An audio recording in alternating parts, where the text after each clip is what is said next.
अब देखो बच्चों, अब हम आ जाते हैं बेंजीन की केमिकल प्रॉपर्टीज में। ओके, तो फिर स्टार्ट करते हैं। और सबसे फर्स्ट हमने लिया है एडिशन रिएक्शन, योगात्मक अभिक्रियाएं। ओके, तो देखो बच्चों, बेंजीन जो है वो एल्कीन के जैसी इलेक्ट्रोफिलिक एडिशन रिएक्शंस नहीं देता। मींस एक नॉर्मल कंडीशन में जो बेंजीन का डबल बॉन्ड है ना, वो एल्कीन के डबल बॉन्ड जैसा नेचर शो नहीं करता। और ये आप जानते हैं कि इसका रीजन क्या है, एरोमेटिसिटी। बेंजीन एक एरोमेटिक कंपाउंड है। इसमें जो पाई बॉन्ड्स हैं वो डीलोकेलाइज्ड हो जाते हैं और एक एरोमेटिक पाई इलेक्ट्रॉन क्लाउड बनाते हैं, जो कि बेंजीन को बहुत ज़्यादा स्टेबल बनाता है। और यही रीजन है कि बेंजीन इतना ज़्यादा अनसैचुरेटेड होते हुए भी एक सैचुरेटेड कंपाउंड की जैसी प्रॉपर्टी शो करता है। बट इसमें कुछ एडिशन रिएक्शंस मिलती हैं जो कि कुछ स्पेसिफिक कंडीशंस में मिलती हैं।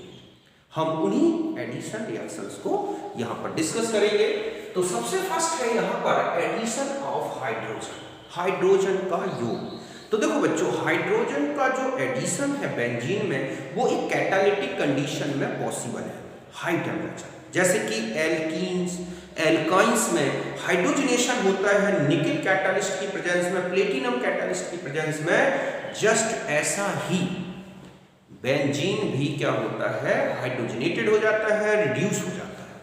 तो सबसे फर्स्ट है एडिशन ऑफ हाइड्रोजन में, addition of H2 in the presence of nickel, platinum इनकी प्रेजेंस में। तो देखो क्या होगा, ये है हमारे पास बेंजीन, ओके, और प्लस 3H2। जब ये रिड्यूस होता है तो ये किसमें चेंज हो जाता है, साइक्लोहेक्सीन में, और प्लस यहाँ पर हीट आती है। इसे हम बेंजीन की हाइड्रोजनेशन हीट कहते हैं। यहाँ पर जो हाइड्रोजनेशन हीट बेंजीन की मिलती है वो एक्चुअल में 3 डबल बॉन्ड जो है उनके करस्पॉन्डिंग में वैल्यू नहीं आती, थोड़ा कम आती है। इसका रीजन है बेंजीन में रेजोनेंस इफेक्ट आना, रेजोनेंस एनर्जी के कारण हीट का कम हो जाना। वो हमने ऑलरेडी पहले ही डिस्कस कर लिया है। ओके, दूसरा होता है कि बेंजीन का जब रिडक्शन NaC2H5OH की प्रेजेंस में कराते हैं तो बेंजीन में एडिशन 1,4 ऐसा हो जाता है, 1 यहाँ पर और यहाँ पर। तो यहाँ पर आप देखें 1 2 3 4, तो ये है 1,4 डाइहाइड्रो, ओके, और साइक्लोहेक्साडाइईन। आप इसकी पोजीशन बता सकते हैं कि कहां कहां पर है। तो अभी हमने सिर्फ इतना लिखा, आईयूपीएससी ने तो फिर अलग से डिस्कस करेंगे। ओके, तो ये है, इसको बोलते हैं वर्च रिडक्शन। क्या बोलते हैं, वर्च रिडक्शन।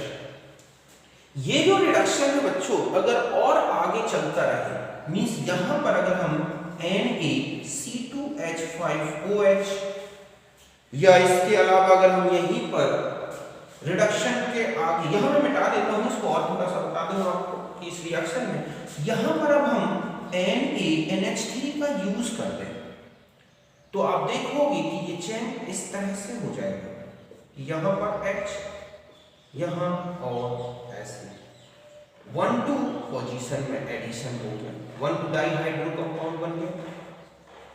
तो ये कैसे पॉसिबल है कि पहले 1,4 हुआ फिर 1,2 में चेंज हो गया। तो NaNH2 ने इस तरह से आपने देखा कि डबल बॉन्ड को इस तरह से शिफ्ट कर दिया। तो ये कैसे पॉसिबल हुआ, तो देखो बच्चों, इसकी मैकेनिज्म से मैं बता दूं आपको, ओके, कि वर्च रिडक्शन में ये किस तरह से हाइड्रोजनेशन हुआ है, हम इसको थोड़ा सा डिस्कस कर लें। ये है हमारे पास बेंजीन, यहां पर आपने लिया है Na। हम जानते हैं कि Na का आयनाइजेशन हो जाए Na प्लस इलेक्ट्रॉन, तो एक इलेक्ट्रॉन यहां, एक इलेक्ट्रॉन, ओके, इस तरह एक इलेक्ट्रॉन यहां ला देना और एक इलेक्ट्रॉन यहां ला देना और एक इसको यहां ऐड करा दें। तो देखो क्या बन जाएगा कंडीशन आपके पास कि यहां पर एक H तो ऑलरेडी होता है, यहां नेगेटिव चार्ज रहेगा, यहां H और यहां पर फ्री रेडिकल रहेगा। फिर यहां पर आप ले आए C2H5OH, तो ये प्रोटॉन यहाँ ऐड हो जाएगा, तो एक एडिशन तो कंप्लीट हो गया। अभी एक इलेक्ट्रॉन और बचा है, फिर यही चलेगा Na से Na प्लस इलेक्ट्रॉन यहाँ ऐड होगा, फिर यहाँ पर H ऐसा था, यहाँ नेगेटिव चार्ज आएगा, फिर C2H5OH आया, ये इधर ऐड हो जाएगा, उसका H प्लस, और ये हो गया हमारे पास 1,4 एडिशन हाइड्रोजन। समझ गए कि 1 पोजीशन में हाइड्रोजन एडेड हो गया और 4 पोजीशन। अब आया है कि आपने इसमें जब NaNH2 का यूज किया तो एक्चुअल में क्या होता है अमोनिया की प्रेजेंस में, कि ये जो होता है बहुत ही स्ट्रॉन्ग बेस है, ये प्रोटॉन को रिलीज कर देता है। तो यहां पर क्या होगा, ऐसी कंडीशन बन जाएगी, H ये है और यहां क्या आ जाएगा नेगेटिव चार्ज, ये प्रोटॉन के फॉर्म में निकल गया, ये बहुत ही स्ट्रॉन्ग बेस अमोनिया जैसे। फिर अमोनिया की प्रेजेंस चल रही है, इससे प्रोटॉन ये कॉन्जुगेशन हो जाएगा, अभी ये दूसरे फॉर्म में चेंज हो जाएगा, ये इधर और ये इधर। तो अब आप देखोगे कि ये आ गया ऐसा डबल बॉन्ड H और यहाँ नेगेटिव चार्ज। अब ये और आगे से तो नहीं हो सकता, तो यहाँ पर NH3 ने प्रोटॉन दिया, NH2- रिलीज हुआ, और यहाँ पर इस तरह से आपने देखा कि ये 1,2 पोजीशन में पहुंच गई हाइड्रोजन। तो ये बर्च रिडक्शन है, समझ गए यहां तक आप अच्छी तरह से, कोई दिक्कत नहीं। 1,4 एडिशन कराया आपने। अब हम आ जाते हैं इसके बाद नेक्स्ट एडिशन में ही चल रहे हैं अभी हम। तो ये समझ गए होंगे कि बेंजीन में बर्च रिडक्शन 1,4, एथाइल अल्कोहल और सोडियम की प्रेजेंस में 1,4 होता है, और अगर आपने सोडियम और अमोनिया का यूज कर दिया तो यही एडिशन 1,2 भी हो सकता है। तीसरा एडिशन में हमारा ओजोनोलाइसिस। ओके, तो देखो बच्चों, ओजोनोलाइसिस में आप जानते हैं कि जहां पर डबल बॉन्ड होता है वहीं पर ओजोन का क्या हो जाता है एडिशन। आपने यहां पर 3 मोल O3 लिए। ओके, तो देखो आप CH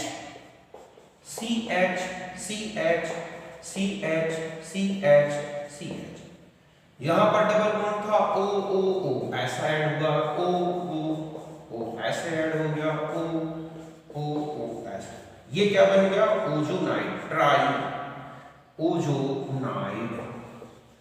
अब देखो यहां से एक, यहां से ब्रेक कर दे हम ऐसा, एक ब्रेक ऐसा हो सकता है, एक ब्रेक यहां से हो सकता है ऐसे। तो आप देखो कि आपके पास क्या बन रहा है, CHO। इस तरह से जब हम इसे जिंक और वाटर की प्रेजेंस में रखते हैं तो हमारे पास मिलेगा 3 मोल CHO प्लस 3 मोल H2O2 जो कि जिंक से डिस्ट्रॉय हो जाता है। तो ये क्या बन गया ग्लाइऑक्सिल।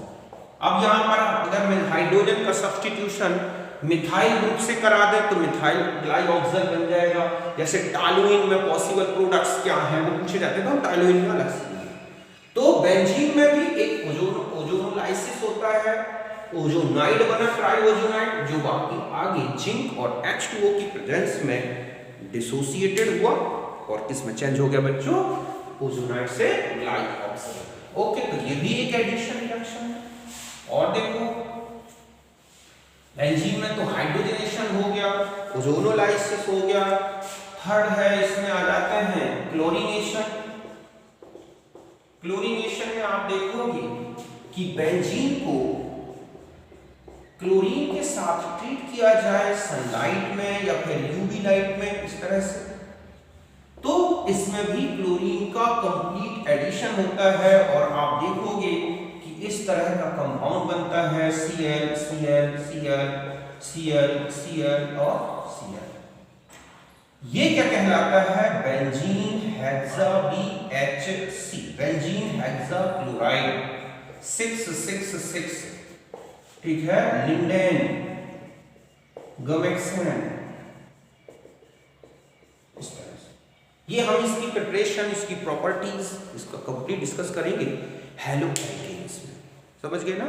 तो ये भी यहां पर क्लोरीन का एडिशन हो गया, तो ये क्या बन गया BH6 6 इसलिए बोलते हैं बच्चों क्योंकि यहाँ पर 6 तो कार्बन हो गए ऐसे, इसमें हर एक में एक एक हाइड्रोजन भी एडेड है ऐसे, तो कार्बन 6, हाइड्रोजन 6, क्लोरीन 6, तो 6 लिंडेन इसका कॉमर्शियल नेम है, इस नेम से मिलता है, ठीक है। और BHC बेंजीन हेक्साक्लोराइड, बेंजीन है, हेक्सीन है, क्लोराइड है, इस तरह से। ओके, तो यहां तक आप समझ गए होंगे ये एडिशन रिएक्शन। और देखो इसका HI के साथ भी रिडक्शन हो जाता है, और इस तरह से अगर हम बेंजीन को, ठीक है, HI के साथ ट्रीट कर दें, ये है हमारे पास HI, तो ये इस तरह से साइक्लोहेक्सेन और मिथाइल साइक्लोपेंटेन इसमें चेंज हो जाता है। ये किसके साथ होती है रिएक्शन?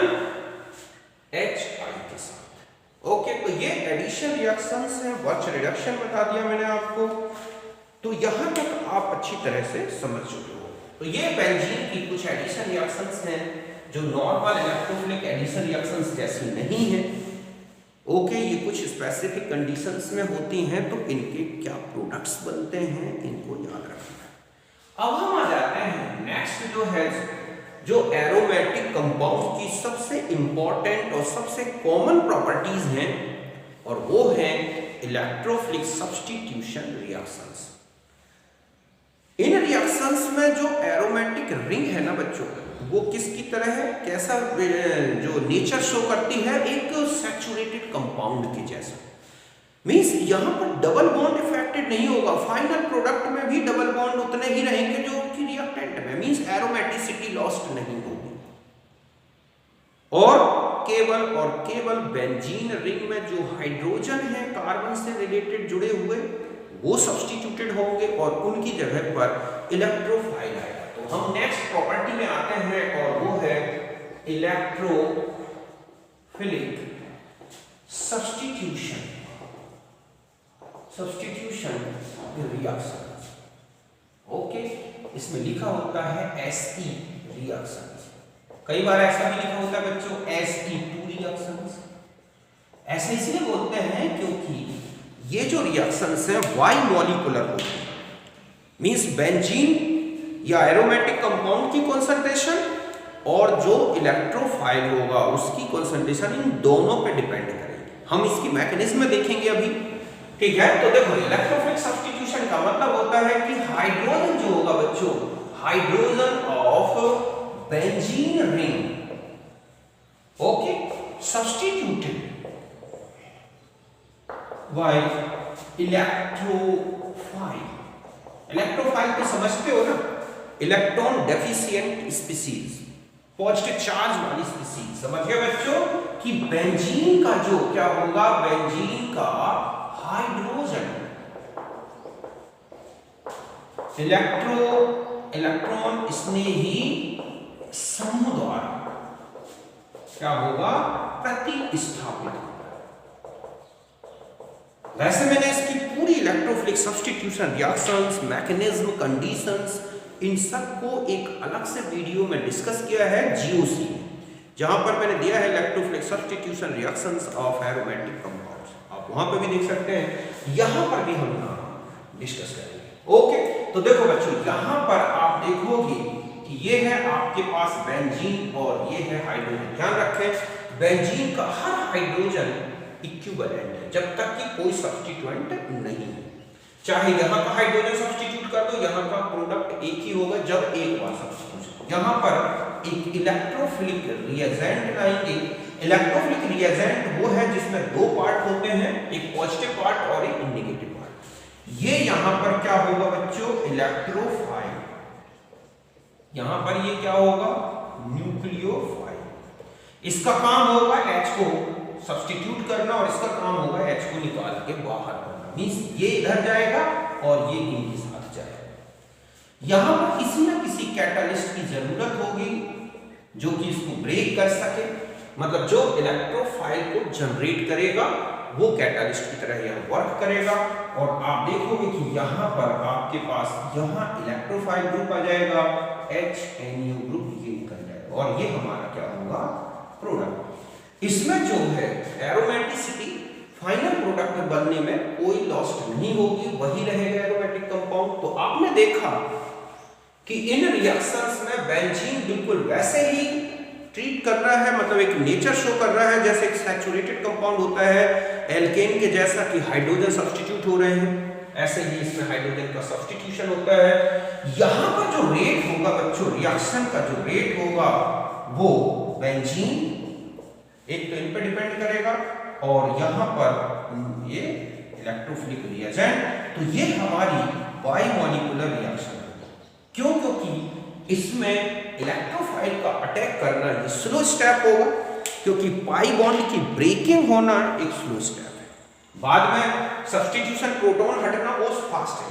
तो ये बाइमॉलिक्यूलर इलेक्ट्रोफिलिक सब्स्टिट्यूशन है, so that it is also called SE2 reaction. अब हम देखते हैं पहले कि किस तरह से इसका मैकेनिज्म होता है और ये क्या आइसोटोपिक इफेक्ट शो करेगा या नहीं करेगा। ओके, तो हम यहां पर पहले इसके मैकेनिज्म में आ जाते हैं। तो देखो बच्चों, मैकेनिज्म में अगर आप आओगे तो सबकी एक ही कॉमन मैकेनिज्म होगी। हम एक एक करके nitration, sulfonation, halogenation, Friedel Crafts ये रिएक्शंस देखेंगे। तो आप देखोगे कि यहां पर ये है इलेक्ट्रोफाइल और ये है एक न्यूक्लियोफाइल। यहां पर जब आप कैटालिस्ट यूज करोगे, मैं अभी मैकेनिज्म और जब पर्टिकुलर रिएक्शन लूंगा तो ये यहां पहले ब्रेक हो जाएगा इलेक्ट्रोफाइल और ये अलग हो गया न्यूक्लियोफाइल। यहां पर ये बन जाएगा क्या? इलेक्ट्रोफाइल। अब यहां पर आपने लिया बेंजीन। अभी बेंजीन में कोई भी सब्स्टिट्यूएंट नहीं है रिंग में, केवल H। ऐसे में यहां पर जब ई इलेक्ट्रोफाइल आएगा तो ये अटैक करता है पाई बॉन्ड, और ये एक स्लो स्टेप है क्योंकि पाई बॉन्ड की ब्रेकिंग हुई। तो यहां पर आप देखोगे कि ये कंडीशन बन जाएगी, इलेक्ट्रोफाइल यहां अटैक करके जुड़ गया। तो ये आपके पास एक क्या बना? Carb cation. अब ध्यान रखें कि यहां पर एरोमेटिसिटी तो फिनिश हो गई, डेस्ट्रॉयड हो गई। तो ये क्या करता है, इसकी जो कार्ब कैटायन ये बना है, इसकी स्टेबिलिटी का रीजन है रेजोनेंस इफेक्ट। इधर आएगा, ऐसा आ जाएगा HE, और देखो इसका एक रेजोनेटिंग स्ट्रक्चर और पॉसिबल है, यहां पर ये ऐसे आएगा तो डबल बॉन्ड H, और इन सब का जो हाई, तो ये जो स्ट्रक्चर्स है, ठीक है, स्टेबलाइज्ड बाय रेजोनेंस, और इन सब का हाइब्रिड हम यूं बनाएंगे ऐसा, पॉजिटिव चार्ज H और E। ये क्या है? Resonance hybrid. ये क्या है? Resonance structure. अब क्या होगा, जैसे ही ये बना, नेक्स्ट स्टेप जो होगा आप देखोगे कि यहां पर है H, यहां हम इसको ऐसा लेना, ये है हमारे पास इलेक्ट्रोफाइल, ये है प्रोटॉन। यहां पर अब आता है न्यूक्लियोफाइल जो कि यहां पर जनरेट हुआ था। इसका वर्क होता है प्रोटॉन को रिमूव करना, और ये रिएक्शन फास्ट होती है, और अब यहां पर डबल बॉन्ड फिर जनरेट हो गया, न्यूक्लियोफाइल यहां आ गया, सॉरी इलेक्ट्रोफाइल हो गया यहां पर, और H न्यूक्लियोफाइल निकल गया, और ये हमारा क्या बन गया? प्रोडक्ट। तो समझ गए कि इलेक्ट्रोफाइल ने पाई बॉन्ड को ब्रेक किया, ब्रेकिंग बॉन्ड की एक स्लो स्टेप है, एक कार्ब कैटायन बना। ये जो कार्ब कैटायन है तीनों ये रेजोनेंस इफेक्ट से स्टेबलाइज्ड होते हैं, इसमें एरोमेटिक कैरेक्टर फिनिश हो गए। फिर यहां पर एक हाइब्रिड बना, हाइब्रिड से फिर प्रोटॉन का रिमूवल कौन करता है? न्यूक्लियोफाइल, और इस तरह से आपका एक फाइनल प्रोडक्ट बनता है। अगर आप इसका एनर्जी प्रोफाइल डायग्राम देखें, वैसे तो मैंने इसका पूरा एनर्जी प्रोफाइल डायग्राम कंप्लीट बताया है, फिर भी आपको यहां बता दूं कि इस तरह से आता है। यहां पर पोटेंशियल एनर्जी यहां ले लें हम, यहां है रिएक्शन प्रोग्रेस, ओके। यहां है हमारे पास, ये है बेंजीन और ये है इलेक्ट्रोफाइल, रिएक्शन इस तरह से चलेगी, और यहां पर आप देखोगे कि एक कार्ब कैटायन बन जाएगा जिसकी एनर्जी काफी है, तो हम इसको ऐसे देंगे बच्चों, ये हमारे पास इलेक्ट्रोफाइल यहां पर अभी बॉन्डेड है, और जैसे ही इसका रेजोनेंस हाइब्रिड बनेगा उसकी एनर्जी सबसे कम होगी, जितने भी हाइब्रिड्स बने होंगे वो यहां पर, मतलब जितने भी रेजोनेटिंग स्ट्रक्चर्स हैं मैं उसको ऐसे शो करेंगे। अब ये रेजोनेंस और फिर इसके बाद यहां पर आपका कौन आया, न्यूक्लियोफाइल। तो यहां पर ये तो था इलेक्ट्रोफाइल और ये है प्रोटॉन और इसके साथ जुड़ा होता है न्यूक्लियोफाइल। और फिर इसके बाद आप देखोगे यहां पर ये ब्रेक हो गया, थोड़ा एनर्जी कम होगी क्योंकि CH से ज्यादा स्ट्रॉन्ग बॉन्ड बना है Ce। और अब हमारे पास यहाँ पर E आ गया और ये कंप्लीट हो गया, न्यूक्लियोफाइल बाहर हो गया और ये हमारा क्या बन गया, क्लोराइड। तो ये जो TS1 है और ये क्या है TS2। तो TS जो 1 है एनर्जी में ज्यादा है TS2, तो TS1 ही क्या है यहाँ पर RDSO। यहां पर ध्यान रखें कि no isotopic means C6 H6 C6 D6 C6 T6 इनके साथ सेम रेट से रिएक्शन होगी। क्लोरीनेशन, दो रिएक्शन छोड़ दो, सल्फोनेशन और आयोडीनेशन, ये दो रिएक्शन रिवर्सिबल होती हैं। प्रोटॉन का रिमूवल भी रेट डिटर्मिनेटिंग स्टेप में आता है, बट इसमें रेट डिटर्मिनेटिंग स्टेप नाइट्रेशन है, फ्रीडल-क्रॉफ्ट है, एल्काइलेशन है, हैलोजिनेशन है। इन रिएक्शंस में rate determining step only 1 TS1 होगा, मींस पाई बॉन्ड की ब्रेकिंग होना। तो वहां पर इन रिएक्शंस के लिए आइसोटोपिक इफेक्ट नहीं दिखेगा, मींस यहां पर जो है नाइट्रेशन, यहां पर ध्यान रखें अगर ये है NO2 plus Cl plus helenium ion R plus RCO plus, ठीक है, CHO plus CH double bond NH plus. अगर ये ग्रुप्स हैं तो इनमें कोई आइसोटोपिक इफेक्ट नहीं होगा, मींस बेंजीन में चाहे H हो, चाहे उसका ड्यूटेरियम हो, चाहे ट्राइटियम। सब्स्टिट्यूशन सेम रेट से चलेगा, किनके लिए, nitration, halogenation, Friedel-craft alkylation, Friedel-craft acylation, ठीक है, एल्डिहाइड सिंथेसिस। इन रिएक्शंस में आप देखोगे कोई आइसोटोपिक इफेक्ट नहीं होगा। इसमें ऑब्जेक्ट होता है कि आपको इस तरह से दे दिया कि यहाँ पर D है, ठीक है, सब में D लगा दिया, यहाँ पर D लगा दिया, फिर एक बार T लगा दिया, एक बार H लगा दिया और फिर पूछता है कि यहाँ ये इलेक्ट्रोफाइल नाइट्रेशन का NO2 लगा दिया, क्लोरीनेशन में या R+ और पूछता है इन तीनों की रेट का ऑर्डर क्या होगा।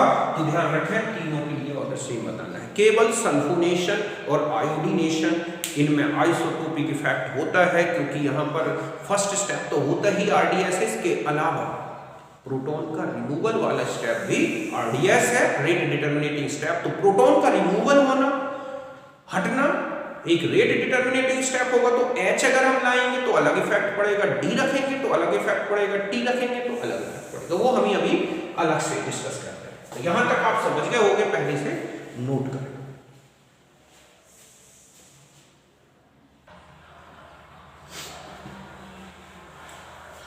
अब देखो बच्चों, ये है कुछ important electrophilic substitution reactions of benzene. Okay, मैंने ये चार्ट बनाया है आपको शॉर्ट में समझाने के लिए। ये चार्ट है important electrophilic substitution reactions of benzene ring. Okay, तो देखो यहाँ पर इलेक्ट्रोफाइल यहाँ पर मैंने दिया है, ये है नेम ऑफ इलेक्ट्रोफाइल। यहाँ से आप इस तरह से अलग से समझें, ये इस तरह से है। ओके, कि ये है इलेक्ट्रोफाइल कौन कौन से हैं, नेम क्या होता है उस इलेक्ट्रोफाइल का, सोर्स क्या है वो इलेक्ट्रोफाइल कहां से हमें मिलेगा, और नेम क्या है सब्स्टिट्यूशन का। ओके, जैसे सबसे फर्स्ट है Cl+, क्लोरोनियम आयन, क्या बोलते हैं, क्लोरोनियम आयन। ये कहां से मिलेगा, सोर्स होगा Cl2 और AlCl3 एनहाइड्रस या Cl2 FeCl3 एनहाइड्रस। तब हम इस रिएक्शन का सब्स्टिट्यूशन करेंगे और हमें बोलेंगे क्लोरीनेशन, और आप देखोगे कि आपके पास जो प्रोडक्ट होगा वो ये होगा। ओके, दूसरा है Br+, ब्रोमोनियम आयन, ठीक है। तो ब्रोमोनियम आयन का सोर्स क्या होगा, Br2Al, Br3 या फिर Br2, ओके, FeBr3। यहां पर अगर हम AlCl3 ले लें तो ऐसे में ब्रोमिनेशन के साथ साथ क्लोरीनेशन भी हो सकता है। तो हमें यहाँ पर ब्रोमीन तो ये Br3, ऐसा नहीं कि ये नहीं ले सकते, ये भी ले सकते हैं, बट क्या होगा कि यहाँ पर ब्रोमिनेशन जो AlBr3 है और वो इसका ब्रोमीन भी अटैक कर सकता है, और अगर हमने यहाँ पर AlCl3 ले लिया तो Cl भी अटैक कर सकता है। ऐसे में हमें एक प्योर ब्रोमिनेशन नहीं मिलेगा वहां पर। तो इसे ऐसी कंडीशन में हमें ये कैटालिस्ट लेने होंगे और आपको एक प्योर कंपाउंड मिलेगा इस तरह से, ब्रोमोबेंजीन। फिर आते हैं जब NO2 अटैक करेगा, NO2 प्लस इलेक्ट्रोफाइल, इसे बोलते हैं नाइट्रोनियम आयन। HNO3 और H2SO4 की प्रेजेंस में होगी और इसे बोलते हैं नाइट्रेशन, और आपको जो प्रोडक्ट मिलेगा वो होगा नाइट्रोबेंजीन। अभी हम नाइट्रेशन को टेम्परेचर के बेस पर समझते हैं अलग से। फिर आता है SO3 ग्रुप, इसको सल्फर ट्राइऑक्साइड है, ये SO3 और H2SO4 इनमें प्रेजेंस में चलती है रिएक्शन। यहाँ इलेक्ट्रोफाइल ध्यान रखें SO3 होता है सल्फोनेशन में, और इस रिएक्शन को बोलते हैं सल्फोनेशन। और यहाँ पर जो हमें कंपाउंड मिलेगा वो होगा बेंजीन सल्फोनिक एसिड। ये रिएक्शन रिवर्सिबल है, अभी हम इसको अलग से डिस्कस करेंगे। फिर आता है R+, CH3+, ओके, C2H5+, इस तरह के carb cation, means alkyl carb cation, carbonium. ये सोर्स हो सकता है ROH के फॉर्म में, RX के फॉर्म में, एल्कीन के फॉर्म में, समझ गए ना, और AlCl3। इसे बोलते हैं फ्रीडल क्रॉफ्ट एल्काइलेशन। ओके, इसको मैंने पूरी डिटेल में इस रिएक्शन को बताया है, इसकी सारी कंडीशन ड्रॉबैक आप देखें GOC में, फ्रीडल क्रॉफ्ट एल्काइलेशन और एसाइलेशन वहां पर डिटेल में मिलेगा। RCO ग्रुप एसाइल ग्रुप है, तो इसे बोलते हैं एसाइल कार्ब कैटायन, RCOX के फॉर्म में ले सकते हैं या एनहाइड्राइड ले सकते हैं, एसिड एनहाइड्राइड AlCl3 की प्रेजेंस में, और इसे बोलते हैं Friedel Crafts acylation. CHO group enter होगा, फॉर्माइल कार्ब कैटायन, CO और HCl के फॉर्म में लिया जाएगा AlCl3 की प्रेजेंस में, और ये कहलाती है गटरमैन-कोच रिएक्शन। और अगर CHNH ये जो है एल्डिहीन जो है आएगा, HCN और HCl और AlCl3 प्रेजेंस में ये सोर्स रहेंगे, तो गटरमैन एल्डिहाइड सिंथेसिस। समझ गए ना आप? तो ये रिएक्शंस जो हैं आपने देखा, ये सब क्या है, electrophilic substitution reactions of benzene. Okay, तो पहले आप इसे नोट कर लें।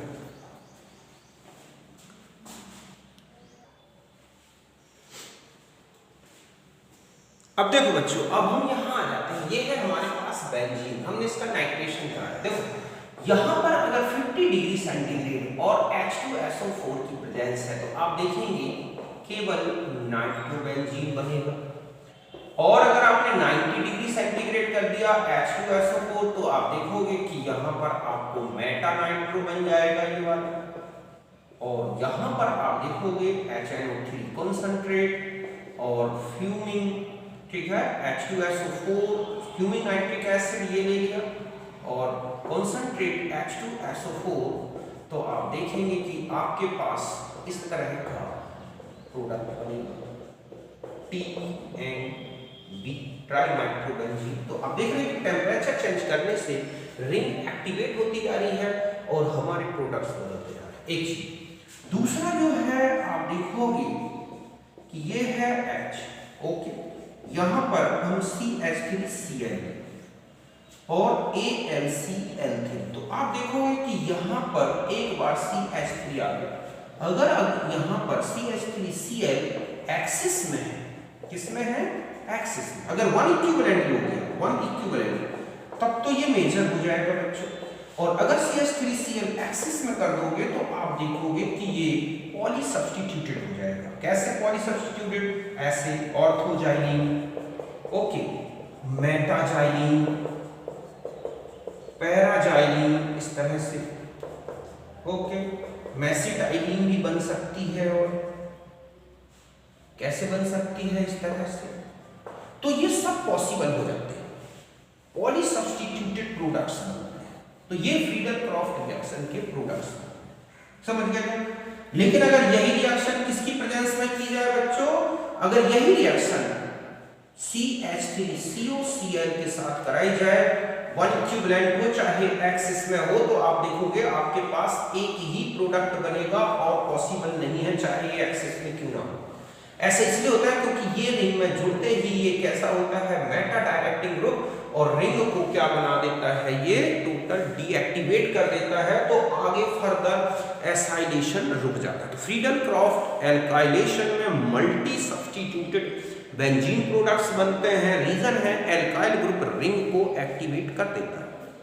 बट अगर हम एसाइलेशन कराते हैं तो इससे आगे सब्स्टिट्यूशन नहीं होता। रीजन है एसाइल ग्रुप रिंग को डीएक्टिवेट कर देता है मेटा डायरेक्टिंग ग्रुप। ओके, इस बेस पर समझिए। थर्ड रिएक्शन अगर हम सल्फोनेशन, आप देखोगे कि जो सल्फोनेशन है, अगर रिंग में आता है सल्फोनेशन का कि ये है H और SO3 H2SO4, ये रिएक्शन रिवर्सिबल होती है। आप देखेंगे कि ये है SO3H।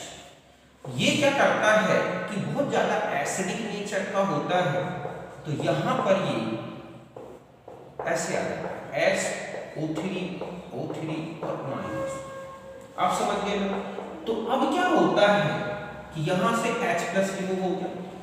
अब यहां पर अगर H+ है ना बच्चों, तो ये अटैक कर देता है यहां पर। अब अटैक करेगा तो ऐसे में क्या होगा कि यहां पर आपने देखा कि ये अभी सपोज ये था, ओके, तो ये जैसे ही अटैक करेगा, कैसे अटैक करता है, ये इधर आ जाता है तो ये इधर आ जाएगा, तो यहां क्या जुड़ जाएगा H और क्या फ्री हो जाएगा SO3। तो ये भी एक स्लो स्टेप है और ये भी एक स्लो स्टेप है। तो यहां पर स्लो स्टेप होने के कारण ये जो रिएक्शन है ना बच्चों, आइसोटोपिक इफेक्ट शो करता है। मींस यहां प्रोटॉन का एडिशन होना, प्रोटॉन का रिमूवल होना। आप देख रहे हैं कि यहां से प्रोटॉन रिमूव हो गया, ये बन गया, और प्रोटॉन का जब एडिशन हो रहा है तो भी रिवर्सिबल है। तो यहां पर रिएक्शन जो है effected by okay isotopic substitution. Means हम ये कह सकते हैं कि C6H6 सबसे फास्ट देगा, C6D6 सबसे उससे कम, और C6T6। क्यों? क्योंकि C अगर आप बॉन्ड एनर्जी की बात करें तो इसकी एनर्जी सबसे कम है, CD की उससे ज्यादा, CT की इससे ज्यादा। तो ये आइसोटोपिक इफेक्टेड होती है सब्स्टिट्यूशन। ये ठीक इसी तरह से अगर आप इसमें चले जाएं, ठीक है, आयोडीनेशन कराते हैं तो ये भी एक रिवर्सिबल रिएक्शन। यहां आयोडीन आ गया और ये है HI, ये रिएक्शन फिर अटैक कर देगा ये, और ये इसके साथ रिमूव हो जाएगा माइनस, तो ये प्लस, तो ये बन जाएगा। तो ये भी एक आइसोटोपिक इफेक्ट से इफेक्टेड होती है। मींस यही ऑर्डर इसमें भी मिलता है।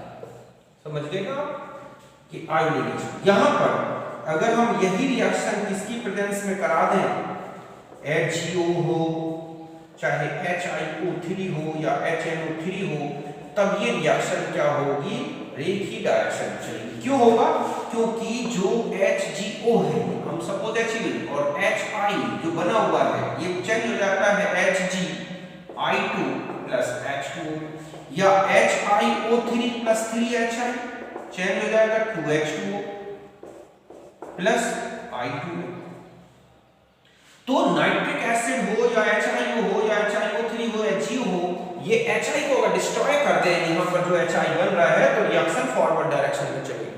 लेकिन अगर इनकी प्रेजेंस नहीं है तो ये रिएक्शन एक रिवर्सिबल कंडीशन में होगी। तो रेट डिटरमिनेटिंग स्टेप जो है स्लो ये भी है और स्लो ये भी है, RDS ये भी है और RDS ये भी है। तो इसका मतलब है कि H का जुड़ना और H का निकलना ये भी एक रेट डिटरमिनेटिंग स्टेप है, so that reaction follow the isotopic effect. हम इसको डायग्राम से समझ सकते हैं। समझ गए ना कि आपको एक रिएक्शन का प्रोफाइल डायग्राम से अगर आप समझें कि दोनों के प्रोफाइल डायग्राम को आप देखोगे तो आप देखें कि यहां पर अगर यहां जाते हैं तो ये है इस तरह का एक ग्राफ।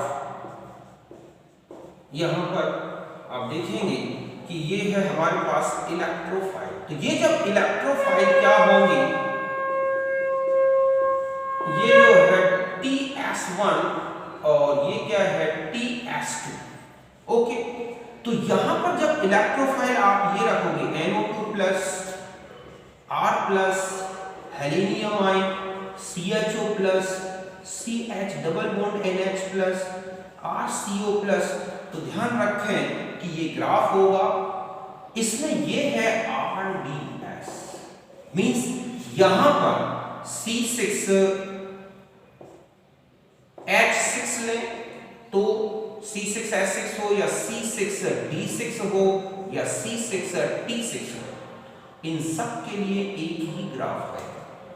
यहां पर प्रोटॉन का रिमूवल होना, यहां जो हमारा इलेक्ट्रोफाइल और यहां पर जो प्रोटॉन जुड़ा हुआ है न्यूक्लियोफाइल के साथ, इससे कोई लेना देना नहीं है रेट डिटरमिनेटिंग स्टेप। ये इसका ऐड होना और पाई बॉन्ड का ब्रेक होना, ये RDS।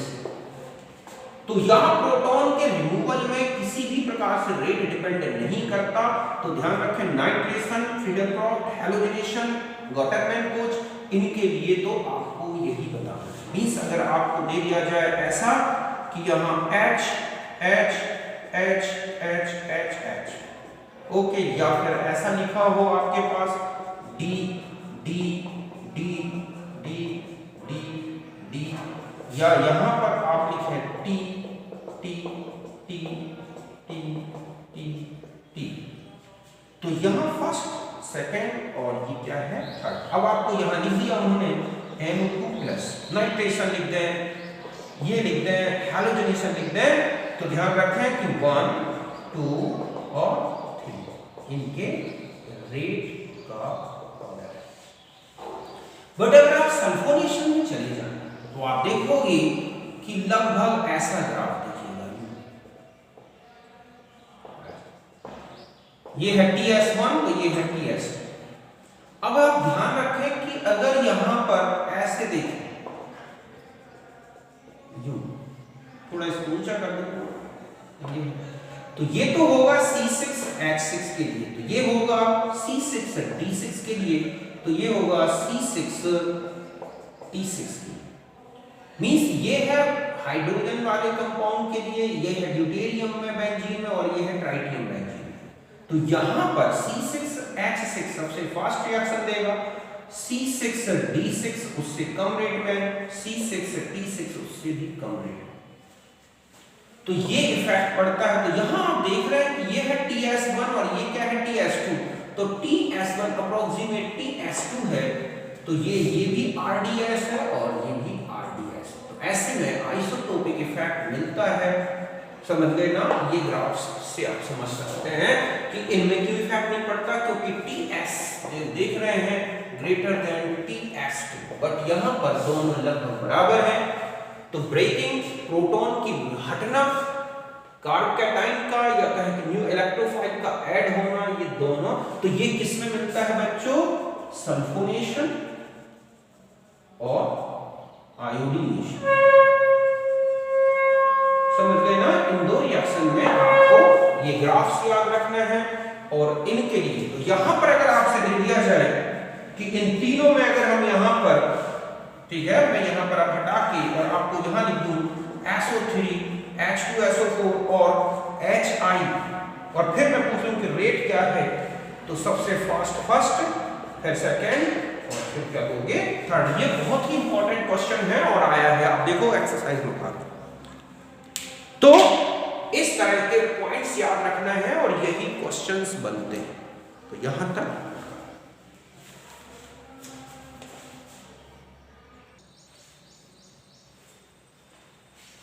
अब देखो बच्चों, मैं कुछ इंपॉर्टेंट चीज बता दूं। ये जो है फ्रीडेल-क्रॉफ्ट रिएक्शन से रिलेटेड बहुत सारे क्वेश्चंस आते रहते हैं। ओके, तो यहां पर देखें कि अगर फ्रीडेल-क्रॉफ्ट रिएक्शन में यहां पर कोई X ग्रुप है, जैसे OR R X already ortho para directional group है, तब तो ये रिएक्शन पॉसिबल हो जाती है, मींस होती है, फ्रीडेल-क्रॉफ्ट रिएक्शन होगी। बट अगर यहां पर या मैं Y मेटा डायरेक्टिंग ग्रुप लगा दूं, जैसे CHO COOH COX SO3H NO2 CN, और फिर आप इस रिएक्शन को देखेंगे तो नो सब्स्टिट्यूशन, मींस इन रिएक्टेंट्स के साथ या इन इलेक्ट्रोफाइल के साथ फ्रीडेल-क्रॉफ्ट रिएक्शन नहीं होती। ध्यान रखें, आपको बेंजल्डिहाइड दे दें, बेंजोइक एसिड दे दें, नाइट्रोबेंजीन दे दें, साइनोबेंजीन, तो ध्यान रखें इनके साथ फ्रीडल क्रॉस रिएक्शन नहीं बतानी, नहीं हो, पॉसिबल नहीं। क्यों? क्योंकि जो एल्काइल ग्रुप है ना बच्चों, बहुत ही वीक इलेक्ट्रोफाइल है, इसको बहुत हाई इलेक्ट्रॉन डेंसिटी चाहिए रिंग में, तब ये सब्स्टिट्यूटेड होता है। अब आता है कि NH2 और OH, ये तो ऑर्थो पैरा डायरेक्टिंग ग्रुप है, फिर ये क्यों नहीं देते? अगर आप एनिलीन पर RX रिएक्शन करोगे तो नहीं होगी। ऐसा क्यों होता है? क्योंकि एनिलीन बेसिक ग्रुप है। क्या है बच्चों? ये बेसिक है, और ये क्या है? एसिड है, तो इनमें एसिड बेस रिएक्शन हो जाएगी, मींस C6H5NH2 और AlCl3, इसने अपना लोन पेयर इसको दिया और इसके साथ जुड़ जाएगा। तो यहां पर हम कैटालिस्ट की तरह यूज कर रहे हैं, और वो तो एनिलीन के साथ जुड़ गए, तो यहां एनिलीनियम आइन बन जाएगा। एक तो ये मेटा डायरेक्टिंग हो जाएगा, वैसे ही रिंग डीएक्टिवेट हो जाएगी। दूसरा है कि ये इस तरह की रिएक्शन बना देता है।